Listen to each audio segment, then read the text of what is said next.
Hello, dear viewers of the Fairy on the Mountain channel. Beloved audience, how do wise individuals handle insults in daily life? In interpersonal relationships, it is inevitable to encounter conflicts, insults, criticisms, or even baseless envy from others. When faced with such situations, how should one respond? The approach of the wise differs greatly from that of ordinary people. Everyone possesses different levels of thought and understanding, which influence their way of handling criticism. The wise or enlightened often achieve a high state of self-cultivation, enabling them to respond in a profound and elevated manner. For instance, a highly respected monk was frequently the target of envy and insults. However, he always maintained a calm and composed demeanor, choosing silence over rebuttals, focusing solely on his mission of guiding others.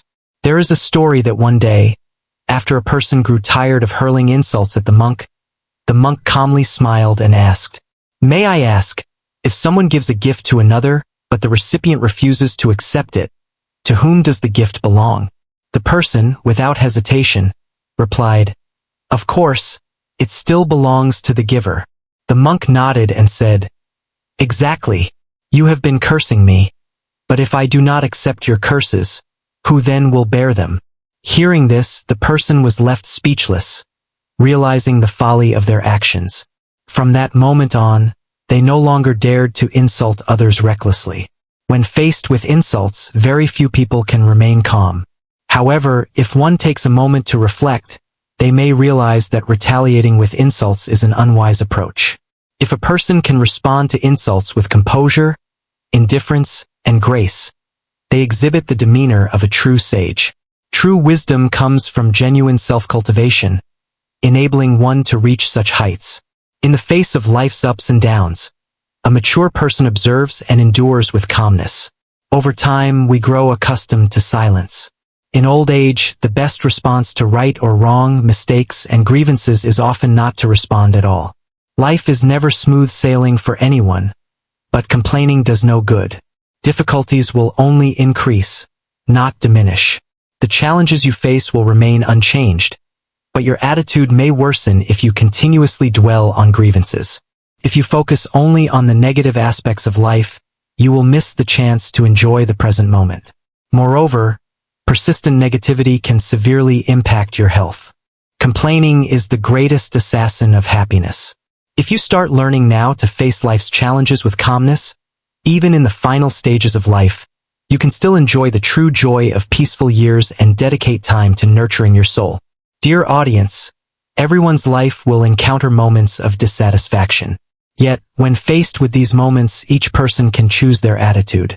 Some people cannot stop complaining when something happens, talking about it until everyone knows. This only makes the situation harder to manage. Silence is not stupidity. Speaking less is not cowardice or weakness. It is the wisdom of the wise. No matter how intelligent someone is, they cannot understand everything. No matter how wise they are, they cannot always encounter good fortune. On the contrary, wisdom lies in knowing how to let go of things that are not worth the hassle. Often, silence is more valuable than thousands of words. The proverb is indeed correct. A person leaves their legacy. The swan leaves its call. As humans, when we come into this world, we should at least leave behind beautiful words and good deeds, rather than memories filled with sorrow. Learning to cultivate your character is the path to living a fulfilling life. One famous saying can guide you peacefully through life and help you achieve complete happiness. Silence is cultivation, patience is self-discipline, tolerance is wisdom, and letting go is gain. Knowing when to remain silent can help us resolve conflicts and bring comfort to others. Silence is a philosophy of life. When used wisely, it becomes an art. Everyone harbors sadness or weaknesses that make them vulnerable in life. Many prefer not to share these with anyone. Giving others the chance to speak freely, without judgment, before uncovering the full truth, is both a sign of respect and a reflection of kindness within us. Understanding when to remain silent helps dissolve conflicts and offers peace to others. In life, we have all heard unpleasant remarks or unintentionally said things that hurt others. Author Ernest Hemingway once remarked, "We spend 2 years learning to talk, but the rest of our lives learning to stay silent. As we grow older, the more we talk, the more we distance ourselves from others, creating more conflicts. An old saying goes, "Stillness is better than action." Indeed, words can easily hurt others, and once said, they leave lasting scars. Words can leave wounds that are difficult to heal completely. In communication, if we focus solely on expressing ourselves without considering the feelings of others, misunderstandings and disagreements can easily arise. In many cases, saying nothing is better than saying unpleasant or thoughtless words. Words partially reflect the soul of a person.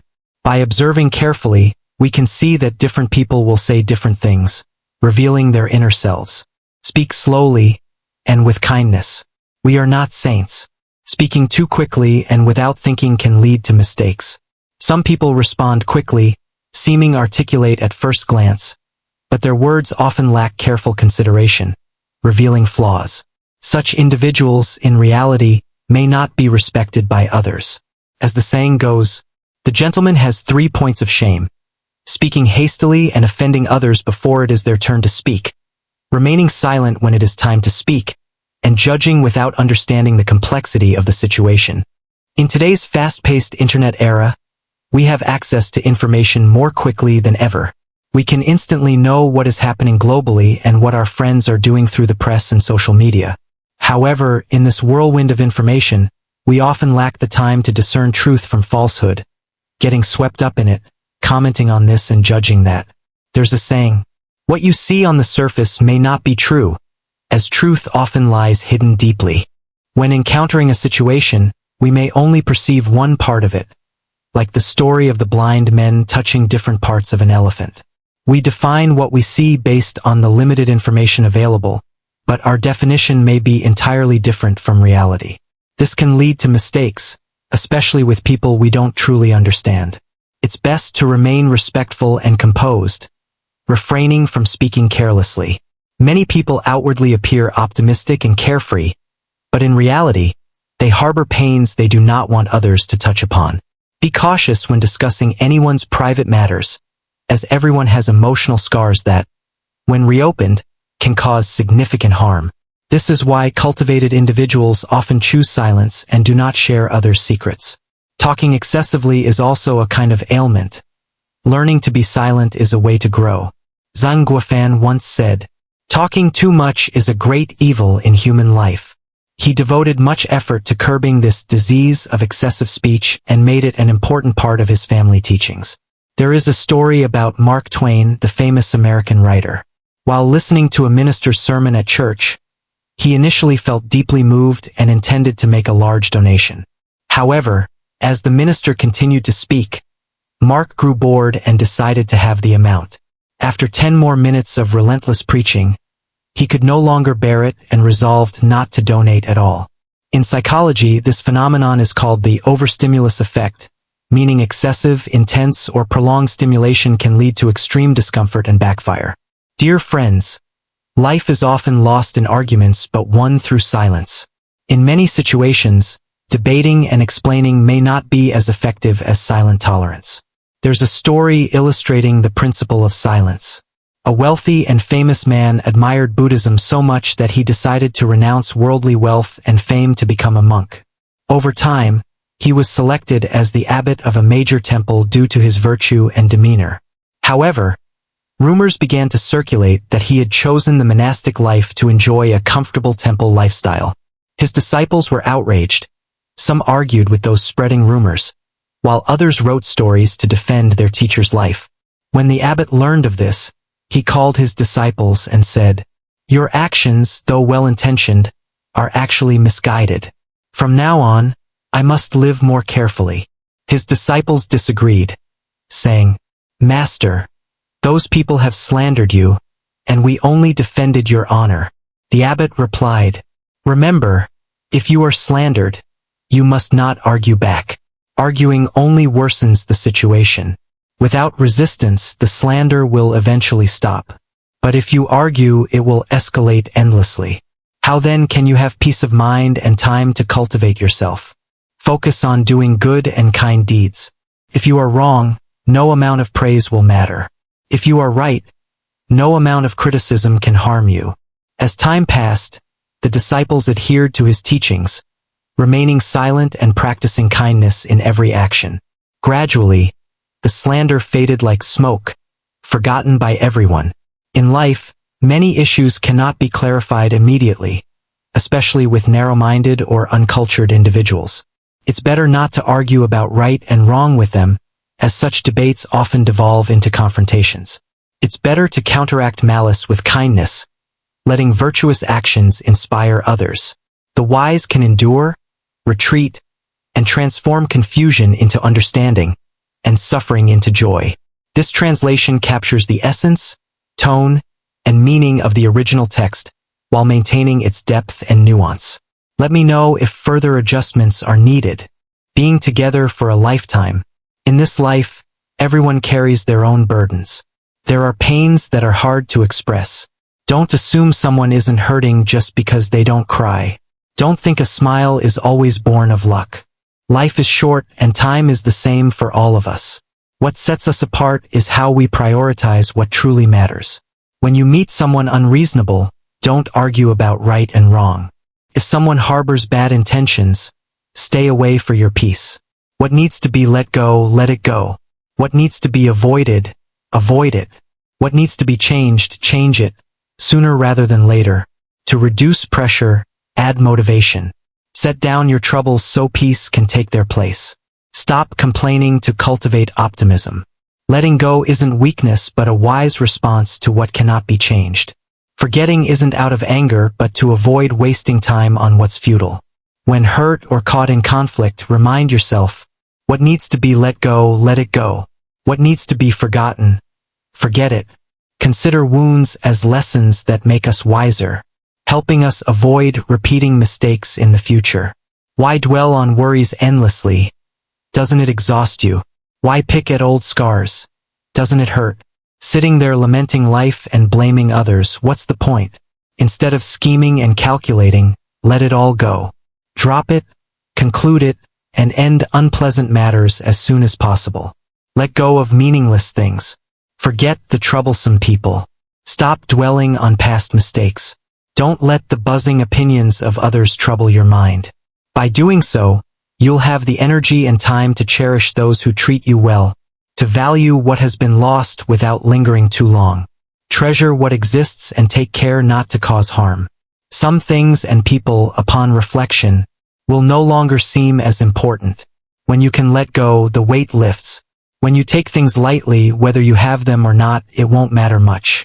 Be confident that no obstacle is insurmountable, no hardship is unconquerable, and no one is unforgettable. It's all about whether we have the courage to move on. Life is finite. We think, flowers fade but bloom again. But no matter how many times they bloom, they are never the same flowers as before. Life is transient, a fleeting existence. Our time here is limited. Wouldn't it be wasteful to spend it all in sorrow? It would be a pity to overlook the present moments. People often dwell on the past, thinking time has aged them or that they've abandoned the best years of their lives. Don't let those years down, for life is finite, so we must fulfill each task we do, live every day fully. Whether it's sweeping leaves, tending the fire, or brewing tea, be fully present in these small actions. For life is finite. Let go of the remnants of the past, the clutter in your heart, the unnecessary attachments. This way, the remaining days of your life can be more meaningful. Because life is finite, stop blaming and learn to forgive. No one wants to carry grudges into another world. Because life is finite, give generously. May your kindness overflow without feeling a loss. Because life is finite, strive to contribute to life in your own way. Many lives drift aimlessly in the brief span of existence, only to realize that clinging to pride and competition has no meaning. Leave behind something beautiful for life in the end. Because life is finite, recognize yourself in every moment. Focus on living fully within yourself. Return to simplicity in your heart, neither holding on nor binding yourself. Let the remaining time be free from resentment and negativity. Use this time to strive for self-improvement, to do good, to think good. Let go of the burdens within. Each life is a collection of days connected. We know the beginning but not the end. So why not live today fully for today? Even a life of 20 or 30 years is but a fleeting moment in the millions of years of Earth's existence. Thus cherish it. Having the human form is rare, so value and love this body. Treasure each moment of the present. Don't wait for anyone or harm yourself for someone. We must go through years and countless wounds to forge a free heart. Don't expect too much. It only hurts when disappointment comes.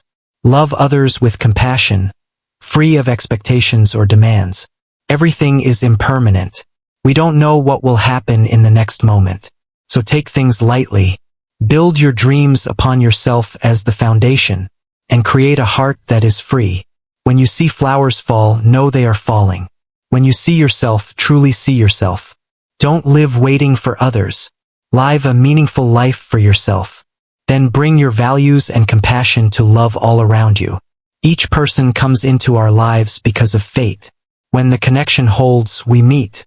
When it breaks, we part. Learn to let go of stubborn thoughts within.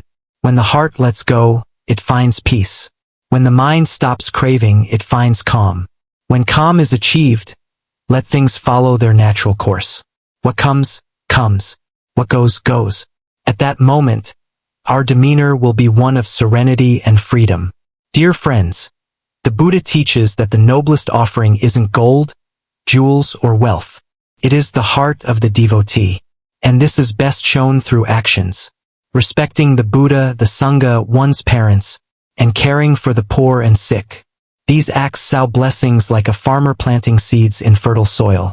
The Buddha is seen as the greatest field of blessings. If you wish to accumulate virtue, offer to the Buddha. But true merit comes from properly caring for one's parents. Parents are on par with the Buddha and great bodhisattvas. If one cannot serve the Buddha, serving one's parents is equivalent to serving him. The Buddha, living simply, taught that material riches are unnecessary. True offerings come from the heart. Offering to parents as offering to the Buddha. No matter how many valuable offerings one makes to the Buddha, it is secondary. The Buddha taught, offer to your parents. When the Buddha was not yet in the world, caring for and respecting one's parents was considered equivalent to offering to the Buddha. In the Ekaterika Agama Sutra, the Buddha told the monks, there are two deeds by which ordinary people can gain great merit and blessings. Offering to one's parents. The teachings of Buddhism highly value filial piety. Not everyone has the good fortune to fully embrace this virtue, but we must always remember. Express filial piety sincerely, for a filial heart is the heart of the Buddha, and filial action is the practice of the Buddha. There are countless ways to practice filial piety. Some may excel in one aspect, while others may do well in another. Depending on one's circumstances and conditions, each family should find the most appropriate way to express filial devotion. The key is to identify the essence and core of filial piety and act upon it. The Buddha said that offering to one's parents is equivalent to offering to the Buddha, and the merit of both acts is the same. According to the Buddha's teachings, filial piety toward one's parents remains the highest virtue. Thus, the Buddha didn't use the term care for, but rather offer to one's parents.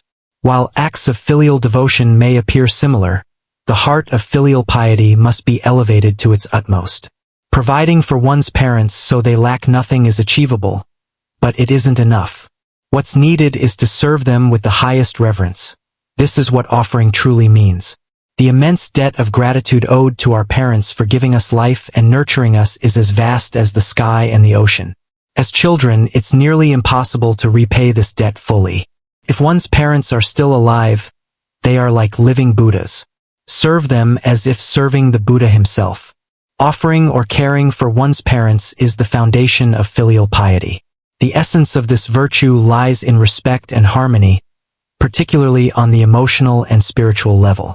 The Buddha taught that in life, for things are more important than even one's own life, helping sentient beings free themselves from suffering, enabling all beings to live in peace and happiness, eliminating greed, hatred, and ignorance, repaying the immense debt of gratitude to one's parents. The Buddha once told his closest disciple, Ananda, that whether one is a monk or a layperson, showing reverence and filial devotion to one's parents is one of the greatest merits but also one of the most challenging. Parents are an endless field of blessings for us to cultivate merit. True filial piety transcends mere responsibility. It becomes a sacred vow. Filial devotion is the best way to improve one's destiny. Regardless of whether parents love their children or what they are like, in the heart of a truly filial person, parents are always seen as Buddhas or sages. The Buddha said, "Those who still have parents are the richest people, while those without parents are the poorest."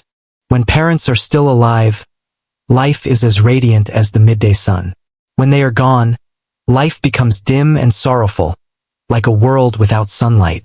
The Buddha affirmed that even if one invites 100 monks, revered masters, 100 deities, and 100 lay practitioners to offer precious treasures, adorned rooms with gold, silver, and diamonds, and cures illnesses with rare medicines, the blessings gained over 100,000 lifetimes still do not equal the merit of filial piety.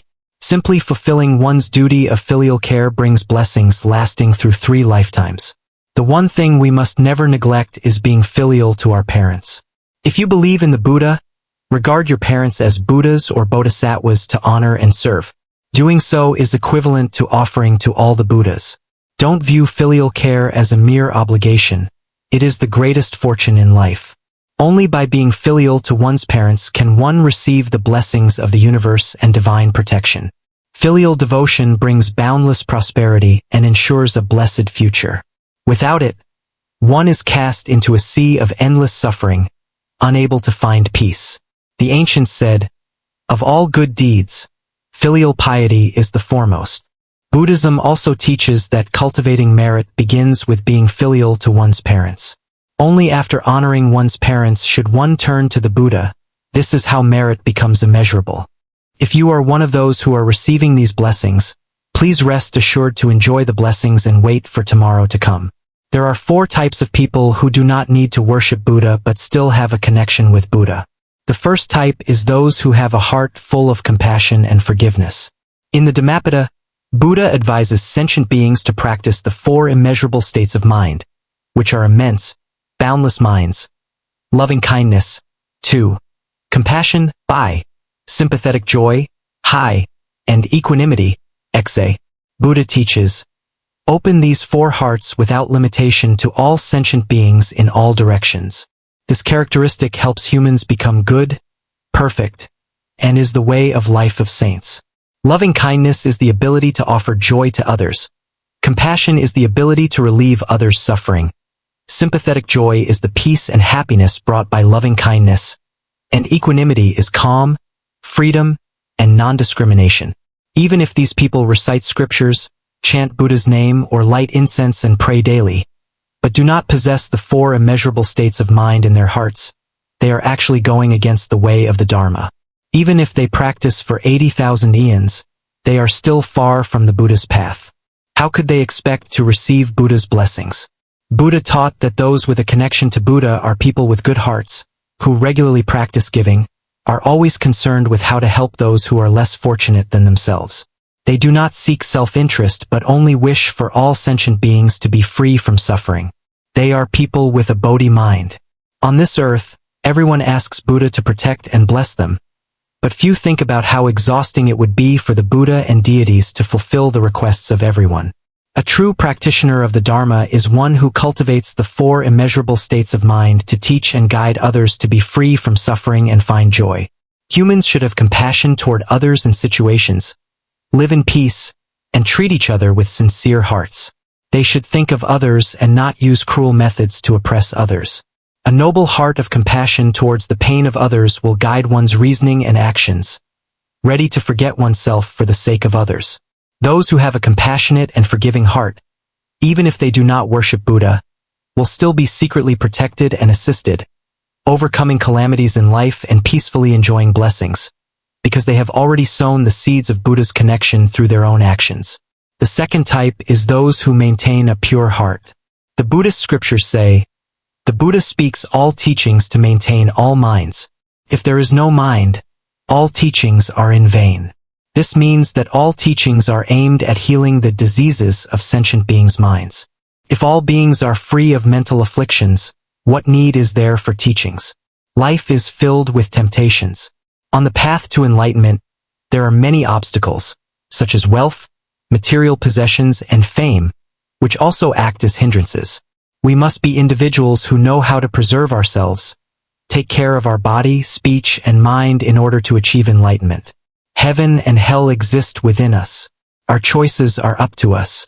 Therefore, we must maintain a pure heart.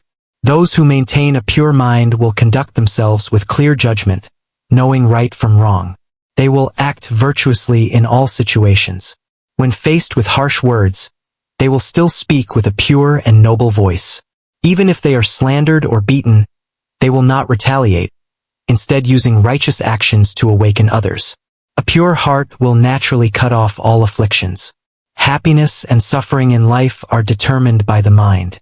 If one wishes to keep their heart pure, they must avoid killing, stealing, or indulging in desires, as these things pollute the body and cause the mind to be tormented by suffering. To keep speech pure, one must first avoid lying, slandering, or deceiving others. Words that harm others gradually lead to creating negative karma through speech. Ultimately, desire, anger, and ignorance are the roots of karma that come from the mind. When these afflictions are eliminated, the mind will become pure, and happiness and peace will emerge from the simple things in life. When the mind is not pure, it is always clouded by worldly distractions, leading to incorrect actions that go against moral principles. When we act wrongly, it leads to uncountable consequences, and we suffer from remorse. Buddha's connection is essentially a peaceful state of mind. To achieve this, we must maintain a pure heart. Human thoughts are unstable and easily swayed by temptations, especially strange and strong desires. Many people, desiring to possess fleeting moments of happiness, not only lose the joy in life, but also bring stress and affliction into their lives. Buddhism teaches us to use a calm mind to observe life, recognizing what is gained and lost, allowing our true nature to manifest naturally. By maintaining a pure and balanced heart when facing life, we connect with Buddha. In this case, even if we do not worship Buddha diligently, we still create blessings and good fortune for ourselves. The third type is those who fear the law of cause and effect, karma. Those who understand and fear the consequences of karma are another type of people who do not need to worship Buddha but are still protected by the Buddha and deities. A person may not believe in Buddha, but they cannot deny the law of cause and effect. In this world, people may not believe in karma, but the law of karma does not spare anyone. It just comes either early or late. Everything you have done will eventually return to you, whether it is good or bad. In Buddhist scriptures, it says, "The causes and conditions come together, and the consequences will be received."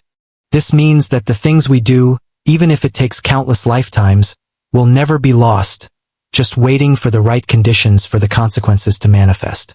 Karma is a fundamental law that governs the entire process of the rise, existence, and destruction of all beings, from life to life. Even the universe and all things follow this law of karma, not in a random or irrational way, but in a fixed, accurate, and effective manner. Do not think that because no one witnesses your actions, the gods or spirits will not know. In fact, every good deed you perform will become your future blessing, and every bad deed will become the consequences or karmic retribution you must bear. In the teachings of karma, it is said, to understand your present circumstances, look at the causes in your past life. To understand the future results, look at the causes you create now. Those who believe in Buddha are those who believe in karma. A person who understands karma has insight into all things in this world. This person knows how to improve their destiny and make it better than anyone else in the world. In Buddhist scriptures, it is said, Bodhisattvas fear the causes, sentient beings fear the results. Because Bodhisattvas have awakened to the truth of karma across 3 lifetimes, they fear the causes but not the results. Sentient beings, however, because they are ignorant and unaware, continue in the cycle of birth and death, unable to comprehend the law of karma. They are more afraid of the results than the causes. Bodhisattvas, having awakened, see the origin of suffering and bliss, so they do not harm themselves, do not create evil thoughts, and do not fear the consequences. Sentient beings, however, because they do not understand karma, are full of greed, hatred, and ignorance, speaking harmful words, and when the results come, they regret, but it is too late. Many people commit evil deeds without hesitation because they do not believe in the law of karma. Only those who cultivate virtues and accumulate merit can have a life filled with prosperity, wealth, and blessings. The fourth type of person is one who cultivates and follows the path of goodness. Buddha once said that everyone has the potential to become a Buddha, and to achieve this, one must first cultivate virtuous qualities, which is the foundation of having Buddha in the heart. A mind that has Buddha within it is complete. Tang Quoc Pham said that if a person lives a virtuous life, they will receive good fortune, while those who engage in evil deeds will encounter misfortune. Thus, as humans, we should respect heaven, practice goodness, and accumulate merit for the benefit of others. Doing good deeds is not only for the benefit of others but also creates blessings for ourselves. In the Avatamsaka Sutra, it is said that Buddha is not just a figure in the heavens, but Buddha exists in the mind. If we become aware that Buddha is surrounding us, we will naturally act correctly. When we realize that Buddha is observing us, we will act in accordance with his teachings. However, the true essence of this is that we should not act simply because we are being watched, but because it is in our nature to act with kindness and goodness. When we act from a place of inner goodness, we are in harmony with the Buddha's path. A wise person seeking peace should remember that kindness brings happiness. When we are upset, it is better to remain silent and move past the situation. When misunderstood, it is better to smile and let it go. Arguing and fighting only lead to exhaustion. If we find no joy in one place, we should look for it elsewhere. And in our hearts, we should act without thinking about how much merit we will accumulate or how Buddha will protect us. Protection will not come from Buddha alone, but from the love and kindness of those around us who appreciate our actions. In everyday life, a kind person is loved and respected by others. Living in an environment where people value and support us is a form of happiness. Our cultivation of virtues will influence others. A good action can inspire others to do the same, and a single good deed can lead to countless positive outcomes. Let us now listen to the philosophy of destiny, the law of cause and effect, and how to transform suffering. Dear friends, everything in life is connected by cause and effect.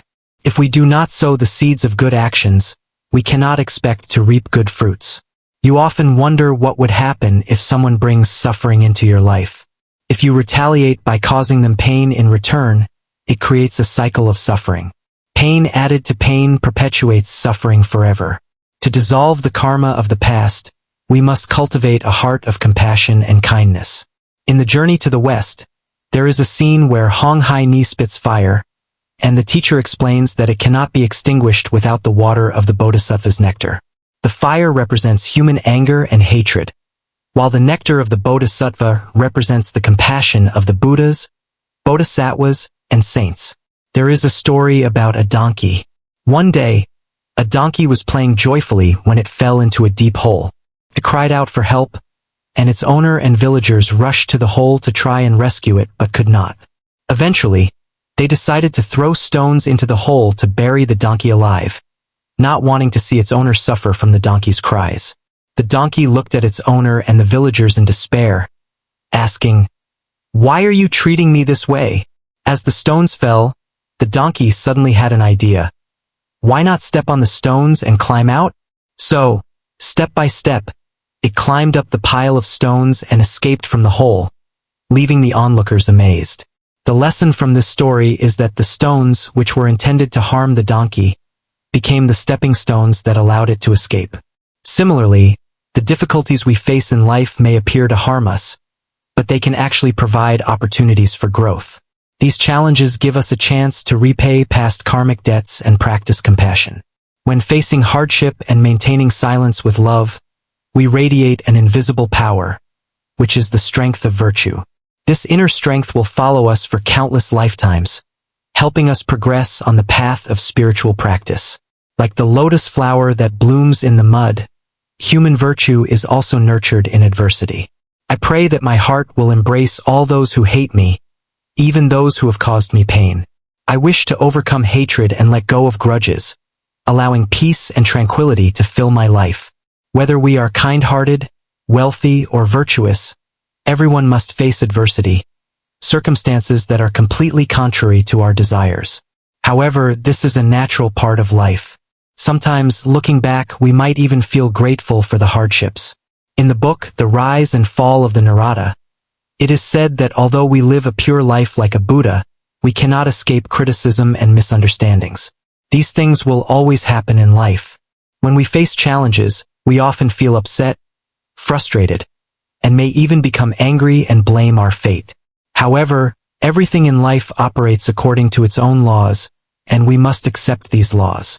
Those with an open and positive mindset will find comfort and ease, seeing these challenges as opportunities to conquer and move closer to their goals. As a general rule, those who dare to confront and overcome adversity are the ones who succeed. Adversity helps them grow and become stronger. Although no one desires misfortune, it can serve as a stepping stone for inner transformation and a better life, just as a flood leaves fertile soil for future growth. We see that precious things do not appear easily on the road, but are often hidden deep in the mountains or forests. In the past, to find a pearl, people had to dive deep into the ocean to find oysters containing pearls. The process was arduous and the chances of success were low, but they risked their lives. Similarly, in ancient stories, valuable martial arts skills and rare treasures were often hidden in difficult-to-reach places. Why? Because nature, or humans, believes that only those with extraordinary determination deserve to possess these treasures. Ordinary things are too easy to obtain and have little value. That is why difficult and obstructed paths often contain special treasures. Many people wonder why the Buddha was born in a poor country like India rather than a wealthy one. Similarly, heroes only emerge in times of turmoil. Without turmoil, there would be no need for heroes. A great being like the Buddha can only appear when humans are in the depths of suffering and need someone to guide them out. The scriptures also say that Maitreya Buddha will come to the world when humanity is in extreme suffering and needs someone to bring about change. Thus, extreme suffering is an opportunity for transformation, and it is an opportunity for all of us. Why was Jesus Christ born in a humble manger? He lay on the pile of straw and dry grass to share the humble plight of humanity. He was there so that the poor, like the shepherds and the three kings, could come to him, see him, and hold him. The simple, poor cradle made of grass provided an opportunity for the reception of God incarnate. The poverty of the Holy Family symbolized the condition of the majority of humanity at that time. Even in this day and age, the number of the poor remains large. God was born as a human to meet the poor, both materially and spiritually. Turning to the story of Buddha's birth, Hunong, the sixth patriarch of Chan Buddhism, said that the Dharma is not separate from the worldly realm. Enlightenment or awakening is not about leaving the world behind. Thus, in order to achieve enlightenment, the Buddha had to manifest in the human world and endure many hardships, even sacrificing his life. He practiced asceticism in dangerous forests. Not only Buddha but most successful individuals must face and overcome adversity. Courage and willpower are clear distinctions between the successful and the unsuccessful. The more a person falters in the face of difficulty, the weaker they become. Buddha once said, "Without obstacles, the great way cannot be attained." Difficulties and hardships always provide opportunities for us to take pride in our achievements and grow from them. Therefore, the ancients believed that adversity is a stepping stone for great people, a treasure for the wise, and a bottomless pit for the weak. Always remember a mantra: challenges are simply tests of our courage. We cannot falter before trials. However, due to fear and imagined severity of the challenges, we may hesitate and fall back. Do not consider failure as disgrace in life, for everyone has their own story. No one's life is the same. Some may have one challenge, others a different one. But promise yourself that no matter how many times you fall, you will rise and try again, just as our ancestors said, "Lose this round, play the next." No matter what happens tomorrow, it doesn't matter. For every task, Think of the most difficult scenarios, the ultimate challenges, to come up with solutions. When bad things truly happen, we will be calm and know how to handle them wisely. However, many people believe that thinking about misfortune brings bad luck. So when misfortune strikes, they are easily shocked and react impulsively. Older people are generally more steady because they have endured many adversities and gained experience, which helps them remain calm when faced with difficulties. Let us turn pain into motivation to foster positive thoughts. No matter how painful the suffering, complaining will not change anything.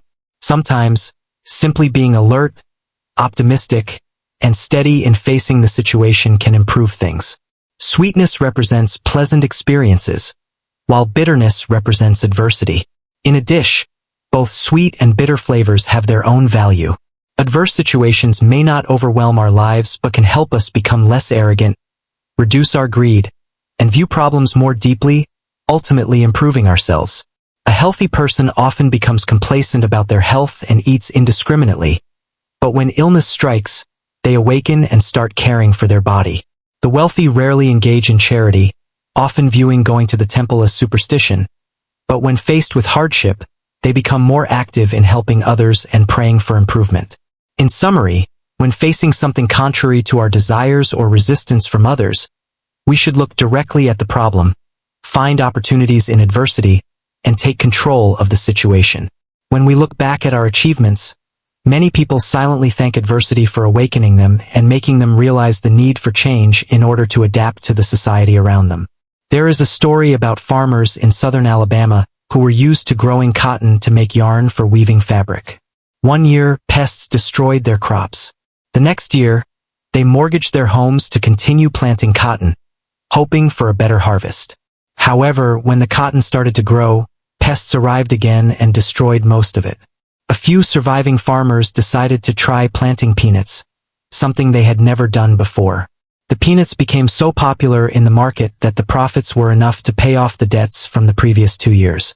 From then on, they switched to growing peanuts and became very prosperous. These farmers set aside some of their wealth to build a memorial dedicated to the pests, for without them, they would never have discovered peanuts. Dear friends, we have just reflected on the content of the video on how to deal with insults from the channel fairy on the mountain. The knowledge shared here is passed down from great figures and sages in human history. We wish you good health, peace, happiness, success, and prosperity. Thank you for listening and taking the time to watch our video. We hope that these reflections bring positive value to your life. We kindly ask that you like and subscribe to the Fairy on the Mountain channel so you don't miss any new videos from us. We always wish to accompany you on your journey to find peace and true happiness. Goodbye and see you in the next video.